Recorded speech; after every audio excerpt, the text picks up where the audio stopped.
Ek het 2 weke terug op ons sosiale media gepraat oor burn-out of uitbranding. En dit is direk gekoppel aan stres en die beheer van stres. Hantering van stres in die werksplek is 'n probleem wat ek meer en meer by my pasiënte sien. Stres affekteer ons op verskeie maniere, fisies, geestelik, sowel as emosioneel. Om te verstaan wat stres aan ons doen, moet ons die fisiologiese effekte daarvan ook in gedagte hou. Stres kom in verskeie vorms. Ons het byvoorbeeld akute stres. Dit is as iets met ons gebeur en ons het 'n vinnige vrystelling van adrenalien, wat ons polstempo verhoog, ons bloeddruk verhoog, glikose in ons bloedstroom instoot, ons oë verwyd en ons asemhaling vinniger maak. En dit is sodat ons kan reageer op 'n noodsituasie. Of ons moet veg of ons moet vlug. Die probleem waarmee ons vandag sit, is dat stres nie ophou nie. En omdat ons dit nie oordentlik hanteer nie, begin dit kroniese probleme veroorsaak. En hier kyk ons na die hormonale kaskade van kortisol. So kom ons kyk na kortisol. Kortisol word deur ons byniere afgeskei. En soos ek gesê het, veroorsaak dit 'n verhoging van bloeddruk en glikose vlakke. As ons bloeddruk lank hoog bly, veroorsaak dit 'n hipertensie en lei tot kardiovaskulêre siektes, sowel as kroniese nierskade. Dit verhoog ook glikose vlakke in die bloed en dit stoot ons insulienvlakke op. Nou, insulien is 'n streshormoon wat inflammasie veroorsaak.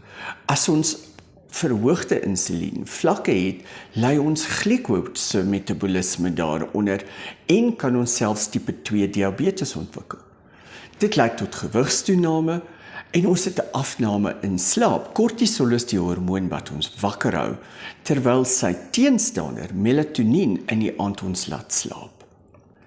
Dit is so belangrik dat ons die simptome en tekens van stres vroeg identifiseer. Ek dink een van die goed wat ons vergeet is dat stres is opbouend. Klein stresortjies, dit wat elke dag met ons gebeur, op pad werk toe, by die werk en selfs by die huis, bou op. Dis nou die spreekwoordelike, die laaste strooihalm wat die kameel se rug gebreek het.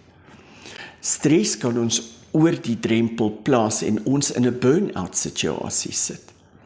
Simptome wat ons sien is heel waarskynlik die eerste ding 'n afname in kwaliteit van ons slaap.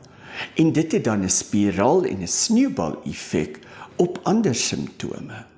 Ons is moeg, ons is geïrriteerd en kort van draad.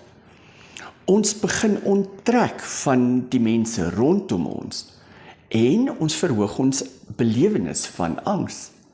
Soos dit aanhou opbou, begin ons nou depressiewe simptome ontwikkel en selfs onttrek uit sosiale geleenthede en vanaf die dinge wat vir ons sinvol en aangenaam en lekker was. Om hierdie oormatige stres te hanteer, het ons definitief 'n multidissiplinêre benadering nodig. En dit sluit in lewenstylveranderinge. Ons moet meer gereeld oefen, ons moet meer gereeld stil raak, miskien mediteer, na musiek luister, omgang met mense wat vir ons lief is en vir wie ons omgee, en dan ook uitreik na ander en hulp aanbied aan hulle.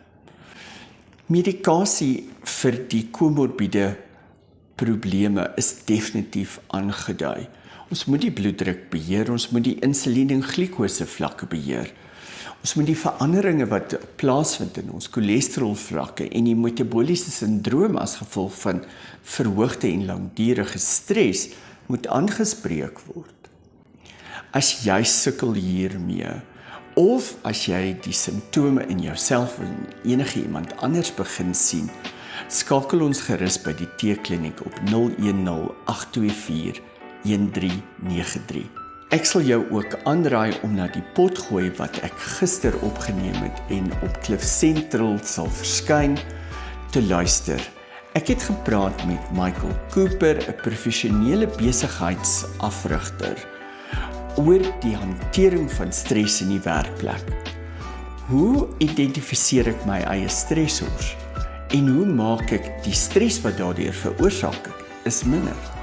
As ek niks aan die stres kan doen nie, hoe benader ek my werkgewer of my werknemers om hierdie probleem beter te maak? Dis ter aansluiting van die potgooi wat ons gedoen het saam met Dr. Ansie Gous 2 weke gelede oor burn-out syndroom. Luister gerus daarna.